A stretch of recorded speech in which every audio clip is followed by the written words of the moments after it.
Hey, what's going on, my people? What's going on? What's going on? It's been a long time since I did a live video. I mean, it's been a minute. Uh, I've been doing a lot. A lot's been going on. So my apologies. I haven't been on top of doing these live videos, but it is necessary that I share this with you. My first impressions of Puebla, Mexico. So what will I be talking about?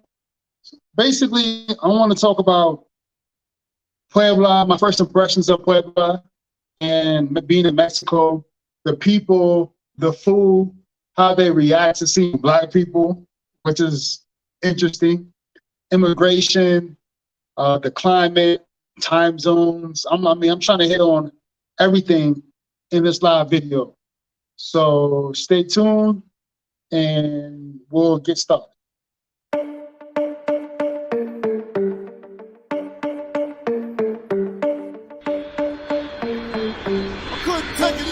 So I left the matrix. And my money just tripled. I had a good time and it cost me a little. So I found peace, tranquility, faith in my abilities. I couldn't fake no more, so I left the matrix.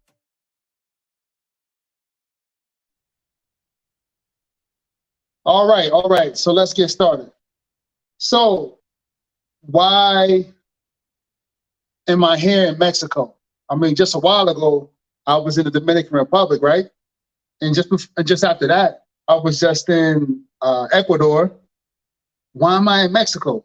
What's going on in Mexico? What's happening here in Mexico? All right, so let me break it down to you. I was in the Dominican Republic and I was there for quite some time, right? And one of the things that I really enjoy, there's many things I enjoyed about living in the Dominican Republic. I mean, the weather, the people, the lifestyle was good. I mean, I really enjoyed the Dominican Republic. But, you know, the world is huge. And I really wanted to be able to get some other experiences and try some new things. And I thought it would be something different if I were to do that in a bigger country. So that's when talking to my wife, we were trying to figure out which country was best for us and how it could benefit us with all the things we have going on. And we picked out a lot of countries. I mean, I can go through the list. We were looking at mostly Spanish-speaking countries, right? I think the only non-Spanish-speaking country we're actually interested in was Brazil. But we were looking at Brazil, Argentina. We were looking at Ecuador. We were looking at Costa Rica. Also Mexico. And I think I'm forgetting something else, Uruguay, right? So we were looking at all these different countries to figure out what country would be a better fit for us. And in the end, we focused in on Mexico. Mexico is the largest Spanish-speaking country in the world. So having such a big country, which means it has a big market, a big economy, has a lot going on. It's a big country which covers about, I think it covers 4 time zones, just like the continental US. So the country had a lot to offer. So I felt it was its best to really zone in on Mexico. So we zoned on Mexico. And one thing we realized is a lot of people are trying to get to Mexico. It's not just where you see a lot of Westerners, like a lot of folks from Canada and the United States and Western Europe flocking to Mexico. There are a lot of people flocking to Mexico. So what that said is they're not just going there as tourists. Where you have, just like the Dominican Republic, you would have a lot of people traveling to Mexico and overstaying the visa as tourists and just hanging out and living there, right? But now you find a lot more people actually going through the immigration process, meaning they're actually going out to apply for that temporary or permanent residency.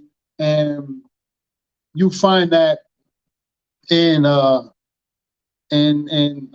just hardly any appointments available at these consulates across the United States across Dominican Republic. There's only one in Santo Domingo, and there's absolutely no appointments whatsoever.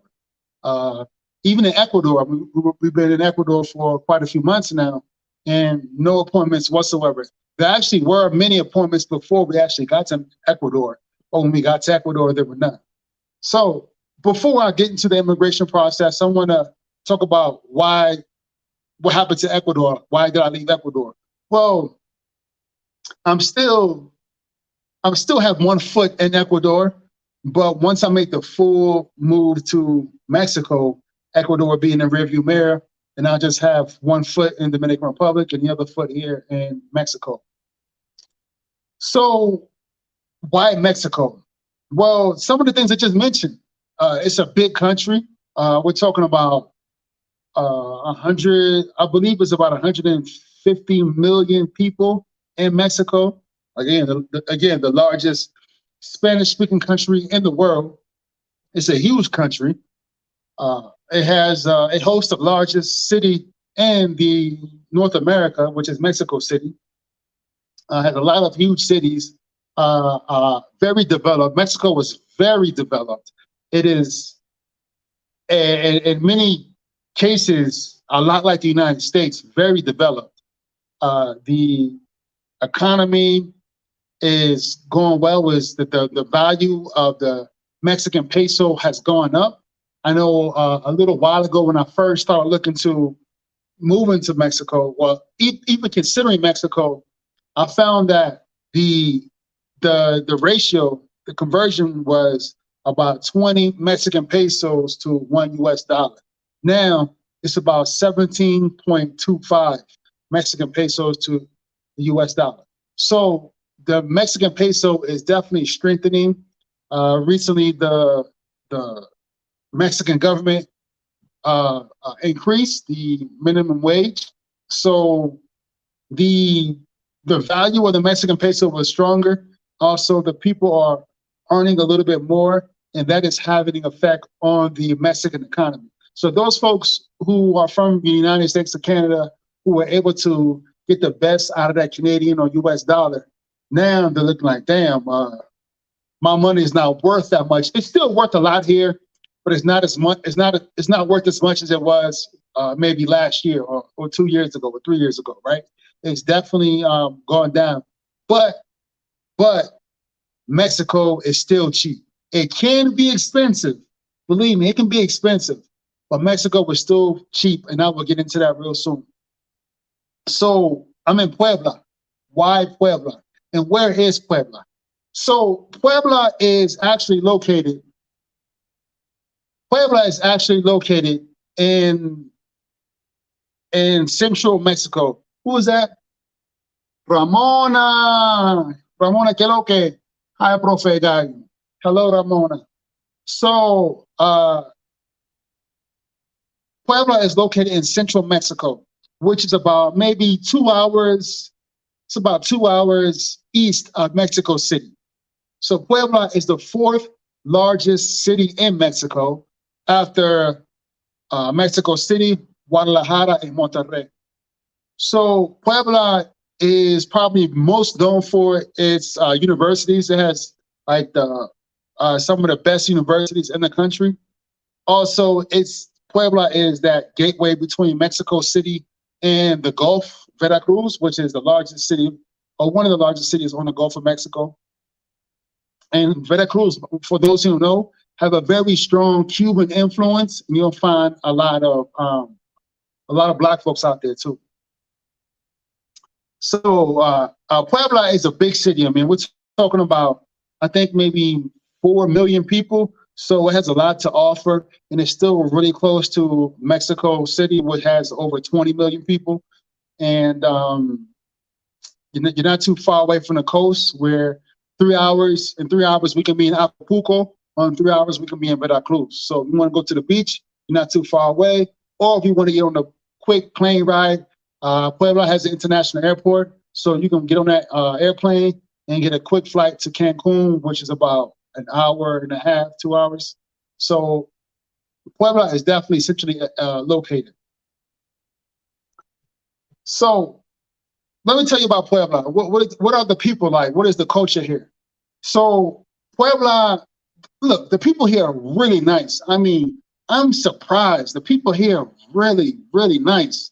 And you'll find that when you travel in other countries where, especially areas that don't get a lot of tourists, you'll find that they're really, really nice. Like they tend to be nicer than areas areas that get a lot of tourists. So Puebla is not touristic whatsoever. You may find folks passing through, but it's not a tourist hub like you will find in Mexico City or like you will find in Cancun or Playa del Carmen or Mazatlan or Acapulco or all those different areas, Baja California. They don't get a lot of tourists here in Puebla. And it's a large city, so even if they get a significant amount of tourists, the city is so big, the tourists would just blend in, so to speak. They have a large historic area, which does get a lot of traffic. You'll find some tourists passing through, but I feel like they're more so Mexican tourists than foreign tourists that come through here.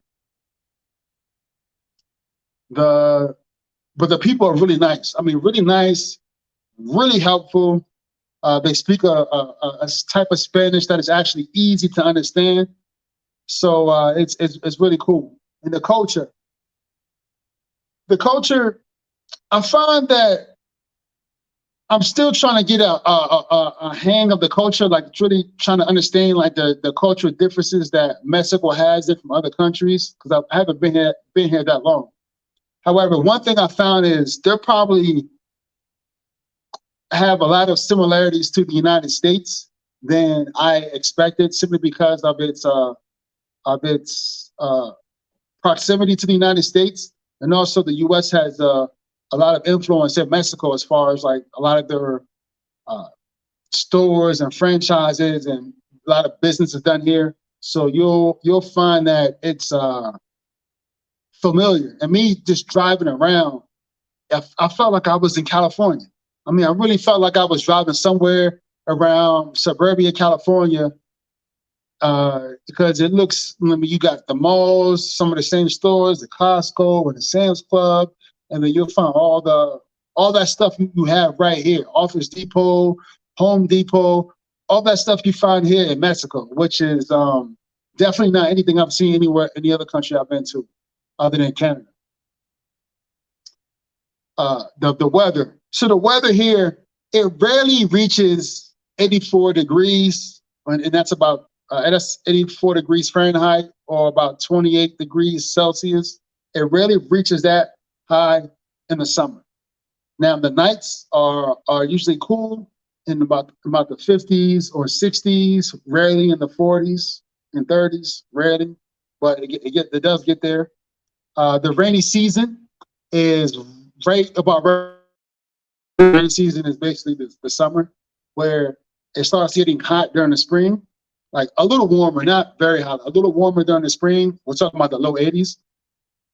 Then when the summer hits, it tends to cool down a bit because of the rain. It gets a lot of rain during the summer. Food. Now, I have not eaten a lot of food because I mean, I'm not a pig. I don't just sit here and just eat food. You know what I'm saying? But I eat. So what I do in a day is I'll have 2 meals. I'll eat Mexican, and then after that I'll eat like plain stuff with like vegetables and just meat and just whatever I get myself my hands on. So as far as the Mexican food is concerned, the Mexican food you have in the United States, or I would say in many countries, is not the actual Mexican food. Good evening, teacher.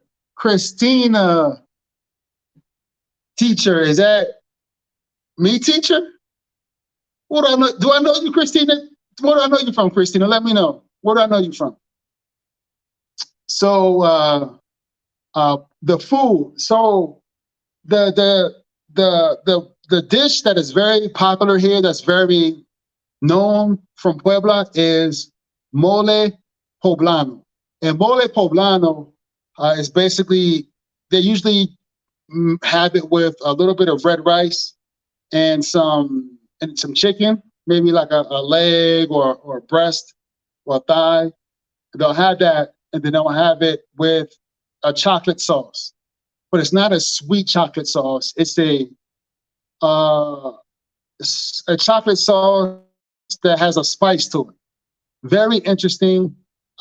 It's definitely delicious. I highly recommend it if you ever come to Puebla, Mexico, to try mole poblano. And I'm going to go ahead and write that in here.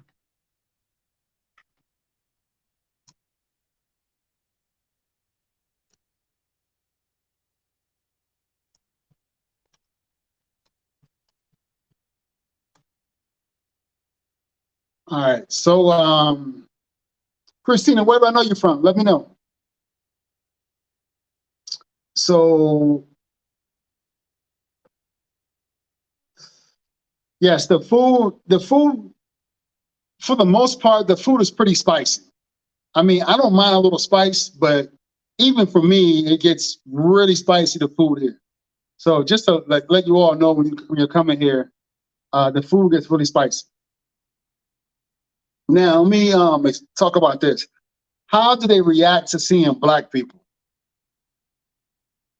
You definitely get a lot of stares, but it's not stares in a mean way. It's stares in curiosity, right? They're very curious, because when you see Black folks, especially like really dark-skinned folks like myself, it's really rare here.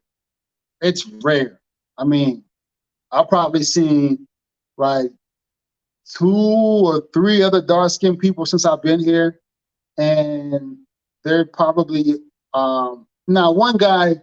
I don't think one guy was a tourist. I think he actually lives here. All right, 4 people, right? One was a Venezuelan lady that I met, and she worked in like a colmado, like a convenience store.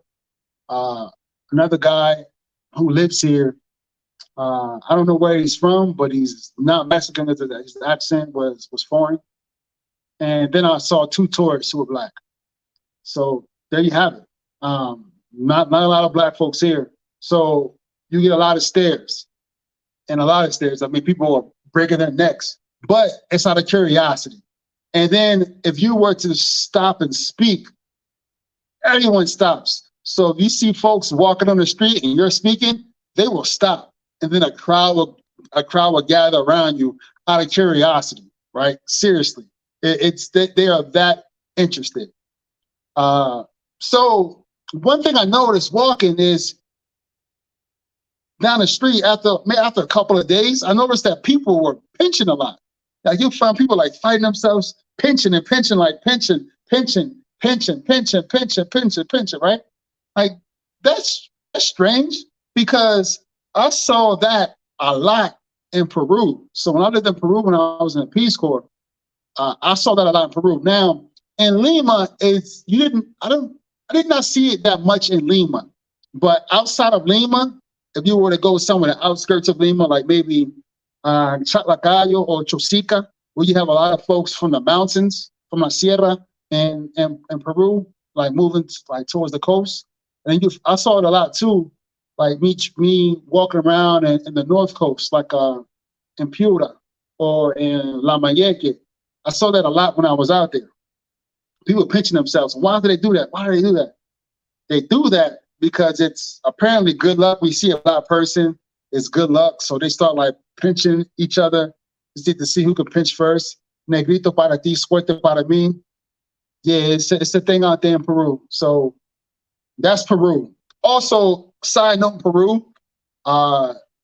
in the mountains, when they see a Black person, or when they see a Black man, I should say that, they will, if they have a baby, they will give their baby to the Black man so the Black man can hold their baby, because apparently that is good luck. Because they say that in Peru, all the Black people died because of the cold. So if you survived, then you were the strongest. You were healthy. You were amongst the strongest. So therefore, if you hold a baby, that baby will be good in health, and you'll be good in health, and it will also give you a propina, a tip. So they see you, they say, "Hey, please, can you please hold my baby?" You hold the baby, and after a couple of minutes, you give the baby back, and they'll give you like a couple of dollars, right? That's Peru. So back to Mexico. So when I saw that in Mexico, people were pinching each other, like, why are they pinching each other? What's going on? What's going on? What's going on? No, giggling, pinching each other. So this restaurant that I go to every day to eat the menu, which the menu was like the meal of the day. So I eat the meal of the day because you always have something new. Like I always have a new Mexican or local dish, and it's also cheap too. So here you get a menu for about 100 pesos. So 100 pesos is about maybe like $5.50. So that's a menu, which is more than the menu that I was paying for in Ecuador, which would be between $3.50 and $4. Excuse me. So I was there and I was asking a lady like who works there, but like, look, why do people pinch themselves when I'm walking down the street? Like I see people pinching themselves all the time. And she was like, oh well, it's just a silly thing that Mexicans do. They pinch themselves. And I told her that I lived in Peru for quite a few years, and in Peru they did that for good luck. Whenever they see somebody black walking down the street, they pinch each other for good luck. And she said, yeah, they do that here too. It's also good luck here as well. See a black person. And I was like, oh, okay. And I was like, but why is it good luck? She said, I don't know. It's just a thing, and people pinch each other for good luck when they see a black person in the street. So there you have it. It's the same here as in Peru as far as that goes. But no one has been like mean to me. I haven't felt like people being mean towards me or discriminatory against me. Just that I attract a lot of attention, a lot of stares. People damn near get hit by a car because they can't believe their eyes of seeing a black person walking down the street. It's crazy. It's crazy. All right. So immigration. So right now, I'm still part of doing the immigration process for myself. So most folks, when they come here on a temporary residency or a permanent residency. So as I said before at the beginning of the video, I try to start the process in Santo Domingo, right? But in Santo Domingo, you cannot find appointments at the consulate for nothing. There's just no appointments. And you go to the consulate, asking what's going on, how come we can't find anything? They say, you got to check on Fridays. The new dates come out on Fridays, but on Fridays there's never anything available online because they have an online system. You got to like log into to get an appointment. Never anything available. So therefore, my wife and I was like, well, we would really like to go to Ecuador and explore Ecuador and possibly explore Peru and Colombia while we're there. So we end up going to Ecuador, getting residency in Ecuador, because whenever you apply for a visa for another country, and if you're not in your home country, you got to actually have legal status in that country, meaning residency. So we end up getting a residency with the hopes of getting a date at the Mexican consulate in Quito, Ecuador. But as soon as we got residency, there were no appointments, and there has not been any appointments ever since in Ecuador for Mexico. So therefore, the other option was look, I can go to the US because there's a few places in the US that don't use the online system. You can actually send an email or call them, and then they'll give you an appointment maybe later that month or a month or two out, right? And that's what I did. So I reached out to the McAllen consulate, which is a border city in Texas. So I reached out to them. They gave me an appointment a month and a half out. Then I went out to McAllen, had all my documents. I mean, it was so smooth. It was so easy at that consulate. I mean, my appointment was at 9:30, and I actually was just waiting. I got there 8:30, but my appointment was at 9:30 in the morning. So I'm just waiting out there, and at 9 o'clock, some guy sees me and says, hey, he must be the American because everyone else out there is Mexican. By the way, McAllen, Texas, about 95% of people speak Spanish. So if you're going to the store, if you're walking down the street, no one speaks English because it's a border town.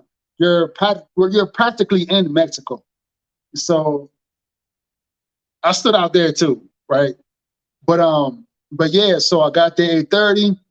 At 9 o'clock, 30 minutes before my appointment, guy came out, said, hey, he called my name, come on in. So I go in and show him my paperwork. He asked me a couple of questions about this and that. Answer the question, easy peasy. He went in the back, came back about 25 minutes later, told me to come with him to take my picture and sign a couple of papers. Did that. Then he took my passport and came back 10 minutes later with the visa and my passport with a permanent residency. So how do you get permanent residency? How come I didn't get temporary residency? Or what's the difference? Well, there really is no difference between temporary residency and permanent residency here other than the time. So if you get temporary residency in Mexico, you have to renew it every year. And then after 4 years, you can graduate to permanent residency. Now, if you have permanent residency here in Mexico, it's indefinite. It doesn't expire, indefinite. That's a great thing about permanent residency here in Mexico. So I am on track to get the permanent residency.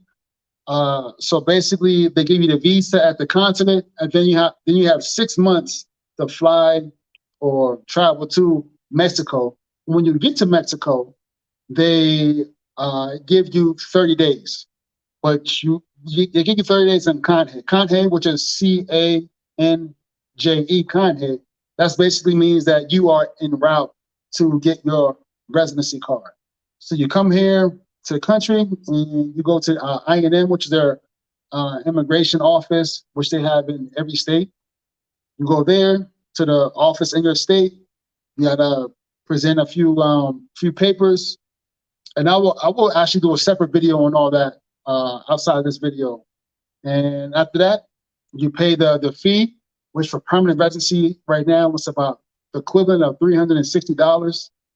You pay that, and boom, you got your permanent residency, and you are indefinitely a resident of Mexico as long as you don't stay outside the country for more than 6 months, which is the same for the U.S. So if you have a green card in the U.S., you cannot stay outside the U.S. for more than 6 months. So that's how that works. The requirements. The requirements to get a temporary residency or permanent residency here in Mexico is pretty straightforward. All they care about is how much money you got coming in. That's all they care about. They don't care about, you ain't got to bring in this document, your mother's birth certificate, your father's birth certificate. You ain't got to do all that stuff. I mean, you don't need I mean, it's some of the stuff I had to go through in Ecuador and the Dominican Republic. They don't give a damn about all that stuff in Mexico. All they want to see is proof of income. That's it. So temporary residency, if you were a digital nomad or if you work online, as long as you make, now this is another thing. Each continent has their own requirements. One of the low requirements that I've heard in the United States are in cities like Phoenix, McAllen, Texas, also amongst the lowest. Las Vegas, those are some of the lowest. They have the lowest requirements, and yeah,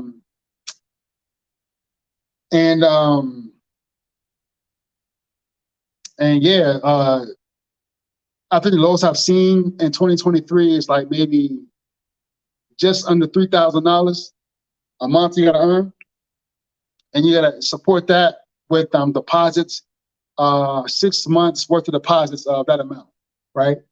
And one account.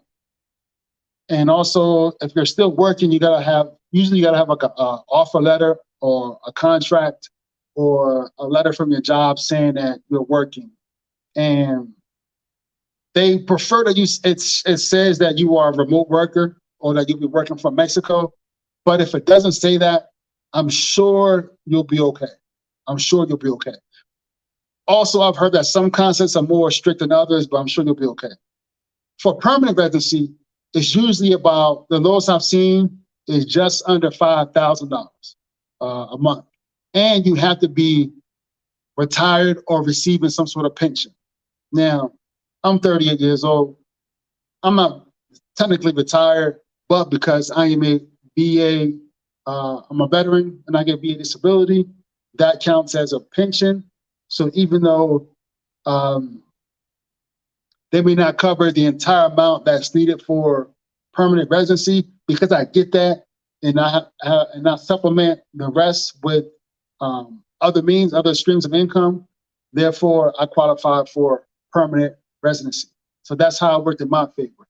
Now, again, every consulate is different. If you go to a different consulate, they may have an age requirement saying, hey, you got to be at least 45 or 65. I've heard 65 a lot.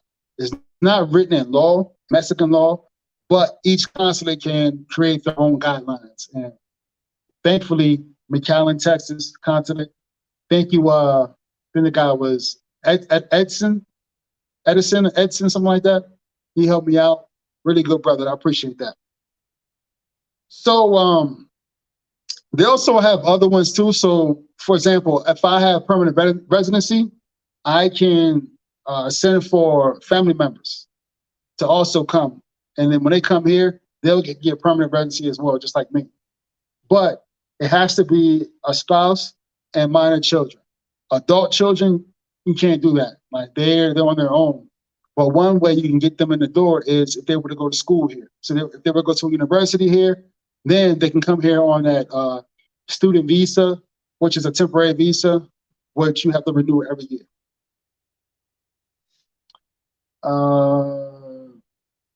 Also, I forgot to mention, for the permanent and temporary residency, they also have another way you can qualify for that too, if you have a significant amount of money in your bank account. So say the temporary residency, I believe it's about, the lowest I've seen is like $44,000 or $45,000. So you got to show an account balance of $45,000 for 12 months out of the year, right? Every month, not an average, but every month you got to have at least $45,000. And with that, you can qualify for the temporary residency. For permanent residency, that amount is like more like, the lowest I've seen is $120,000. So the same thing for that.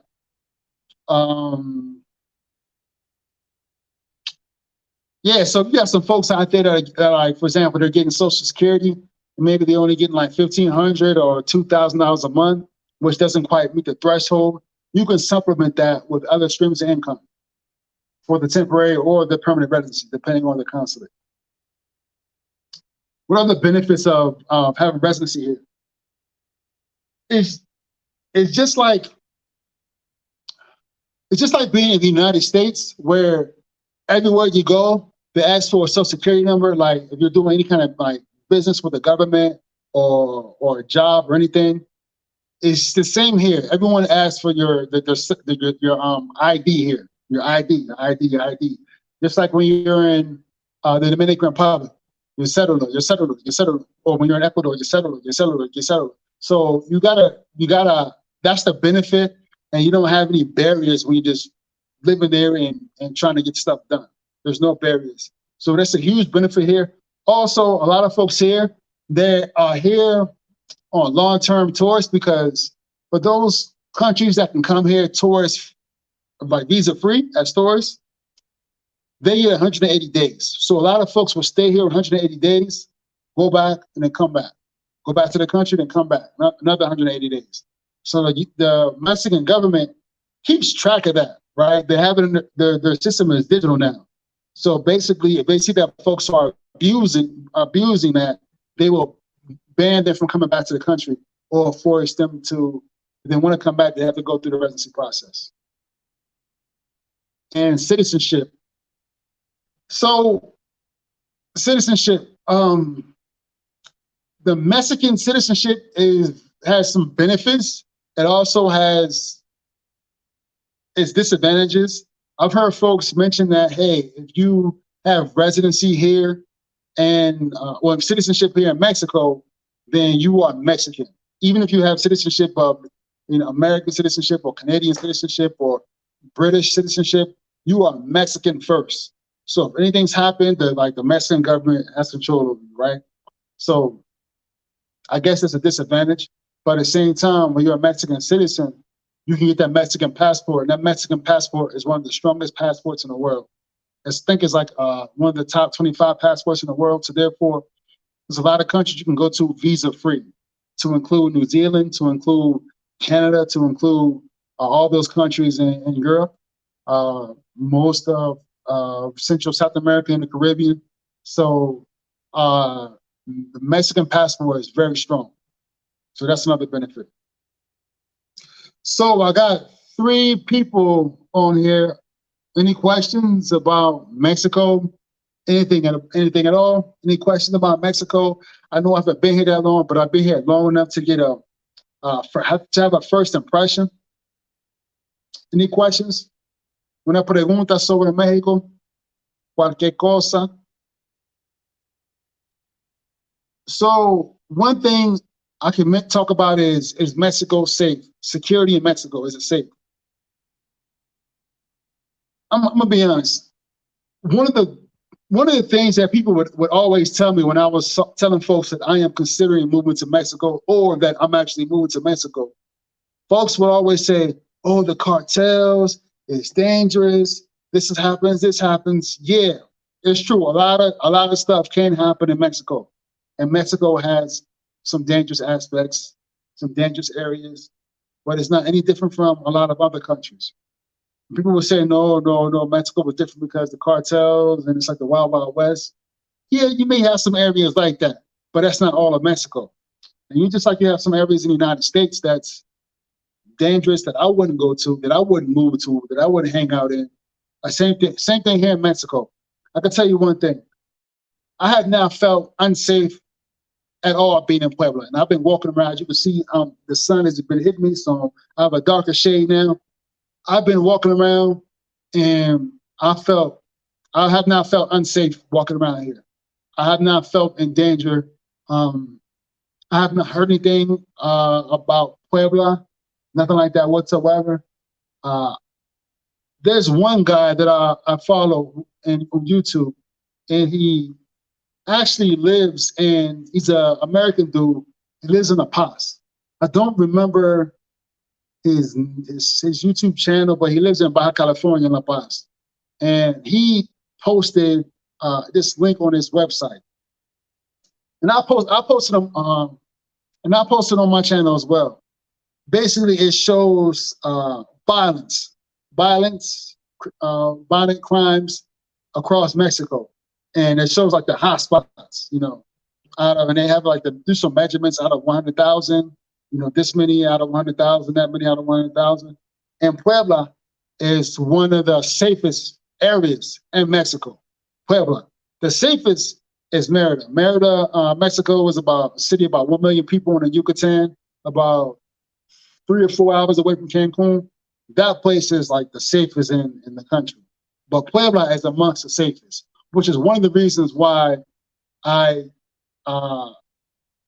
ultimately decided on Puebla. I was already thinking Puebla because I already knew about Puebla. I've been here before back in 2009, and I really enjoyed it.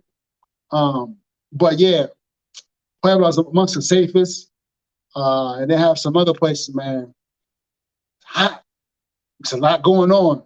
And those places I've seen on the map are hot because the cartel activities. Mostly the places along the border, like Juarez and Juarez, Tijuana, Matamoros, some of those places. And then you have some places within like the north central area of Mexico that's pretty rough. And you have some places in the south central area of Mexico that's pretty rough. But or western Mexico, pretty rough. But for the most part, when you see all like the tourists or expats moving to, they tend to move to areas where the crime is not that high. So is it safe? Yeah, but you got to be smart too, right? I saw a video of a guy, I think it's Chasing the American Dream, that channel, Chasing the American Dream. It's a couple that moved from New York that live, I believe they live in Merida. somewhere like in Querétaro or something like that. So he was driving in the state of Michoacan, and he was saying how a lot of men dress up in military uniforms and pretend to be cops, but they're actually cartel, which means they will stop you and rob you, right? So he said that they're usually the cartel with the men dressed up in uniforms and everything. You know that they're a cartel because they would tend to have a truck that's a plain truck, where the actual police will have a truck that says, you know, Policía Estatal or Policía Municipal, right? So that's how you know the difference. But he mentioned that, so that's another thing. If you're driving around Mexico, you have to be aware of the places you're driving through as well. But I don't plan on driving a lot in Mexico. If I'm going somewhere far, I'm flying. The only place I'll probably drive to is between Puebla and Mexico City. But apart from that, I'm flying. Let's see, is it cheap? Man, Mexico, like I said earlier, Mexico is cheap. It can be expensive, especially when you're eating at the American restaurant, you're eating at Chili's, if you're eating at TGI Fridays, if you're going buying your stuff from Home Depot, you're going to I think they have Best Buy here, Costco's. If you're going to Costco's all the time, yeah, it can be expensive. But Mexico was cheap. It is cheap. I think the minimum wage here is just under $600 a month. So that goes to roughly, I want to say that's over 10,000 pesos a month, right? So the minimum wage is risen here. So it's, compared to other countries in Latin America, is pretty high, honestly. But at the same time, it's still cheap. What does cheap mean? So I just told you, I'll go to the menu. Menu was about $5.50. What is a menu? It's a meal of the day, which brings a soup, and then brings like a side dish, and they'll bring an entree. And also it comes with a juice, right? So you get all that. It's filling, and it's only $5, right? What else? I found that a lot of Mexican food, like street food, is really cheap. You know, you're buying tacos for like the equivalent of like 20, 25 cents. A lot of places, they sell, you know, tacos and stuff like that for really cheap. What else? I just washed some clothes today, and I got my clothes washed for 60 pesos, which is like $3. Cheap. My clothes washed and dried and folded, $3. Like a large bag of clothes, which is dope, right? I got that done here at the hotel I'm staying in, which is right outside the central historical area, like the central historic center area. What else? It's cheap, and I mean, big ass bottle of water like this for less than $1, right? I mean, it's cheap. Now, if you were to compare it to Colombia, yeah, it's more expensive than Colombia, but it's still pretty cheap here. And it's developed here. It's not like some of these other countries in Latin America, around the world, where it's developing, you know? No, Mexico is developed. It is a developed country. So when you folks talking about Mexico as if it's a third world country or if it's a struggling country, I mean, Mexico has its issues, but it ain't broke. Mexico is not broke. The economy is doing well. I'm sure there's some people out here who are hurting, but there's a lot of people out here who are doing well. And they have a strong middle class here in Mexico. So Mexico is developed and doing quite well, and it's getting better. Also, it's important to mention that with China becoming more expensive because China is becoming more expensive to manufacture and put people to work in factories and things of that nature. A lot of companies are moving to Mexico. Why? Because Mexico is right beside the United States, the largest consumer of the world, right? So Mexico was right there, just to the south of the United States. Mexico was a large country with under 200 million people, and they have the infrastructure to support, large scale factories and this and that. So I mean, Mexico is the next China as far as manufacturing is concerned. So is Mexico enjoyable? I have not gone out in Mexico since I've been here, but I live next to the historic center, and I can tell you there's a lot of activity here. A lot of activity here. I mean, if I could make a comparison for you all,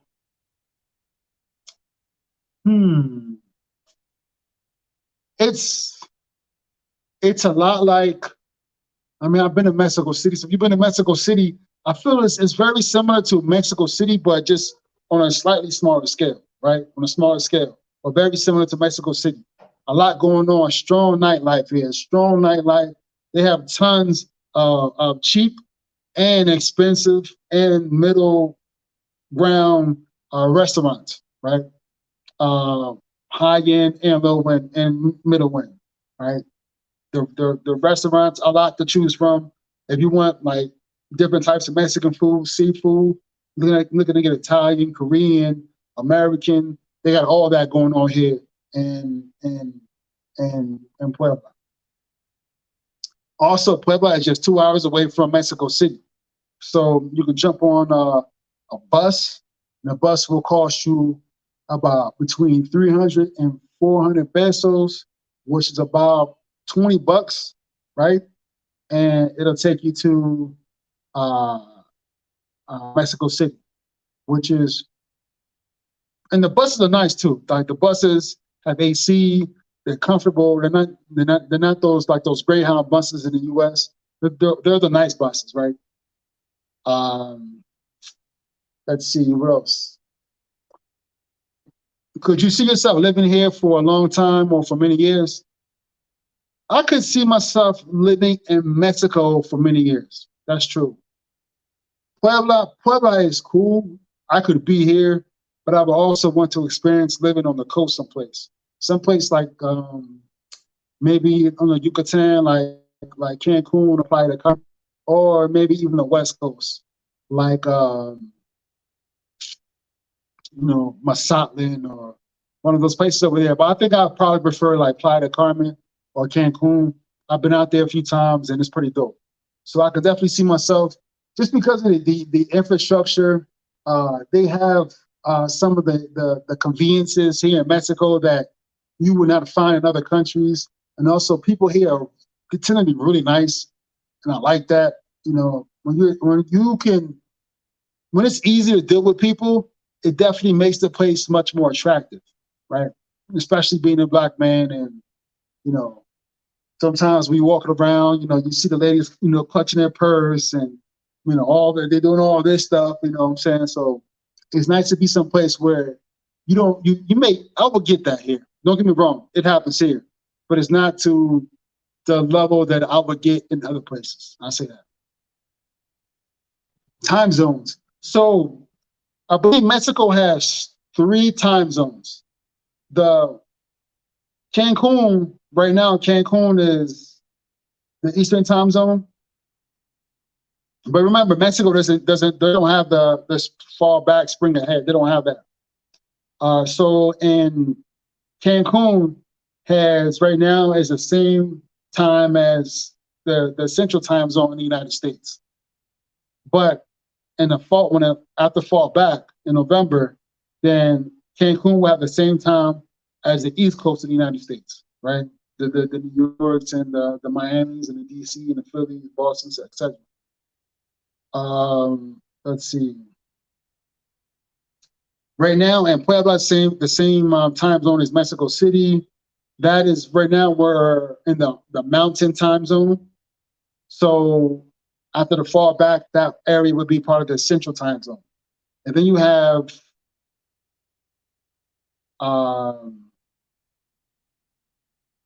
the Pacific, I guess the time zone, which is like the Baja California. And that's usually on the same time as California. But whenever the fall back, but in the spring ahead, it's an hour difference. So yeah, those are the time zones. Mexico is huge, by the way. Mexico is really big. So I don't have any questions at all. Nothing. Damn, all right. So that's basically it. That's basically it. I don't have anything else to talk about as far as Puebla is concerned. Now, I'm probably going to do a video. You'll see me doing a lot of videos right now about Ecuador and about the Dominican Republic real soon. And after that, I will be probably focusing more on just Mexico and the Dominican Republic. But other places that I was considering living here in Mexico was Toluca. So Toluca is in central Mexico, but on the other side of Mexico City, so west of Mexico City. I am east of Mexico City, and Toluca is west of Mexico City. Now, Toluca is the 5th largest city in the country after Puebla, and it has about 3 million people. And it's I've been there many times. The last time I was there was probably, I'll just say I've been there many times.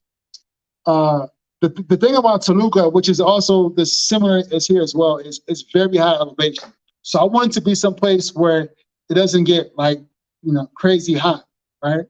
So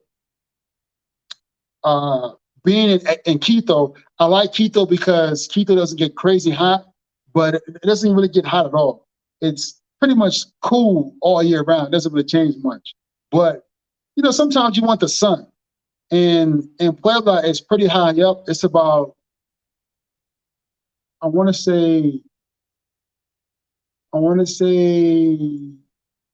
it's higher than Denver. Puebla is higher than Denver, so it's definitely more than a mile high. It's a little bit higher than Denver. And Mexico City is a little bit higher than Puebla on average. And Toluca is a little bit higher than Mexico City and Puebla, right? So out of all those central Mexico, Toluca is the highest. So Toluca gets the coldest. And you look at the mountains around it in this area, they're all snow-capped mountains. There's like around here. One volcano has been erupting every other day here. It's called Popo. It has a longer name, but people call it Popo.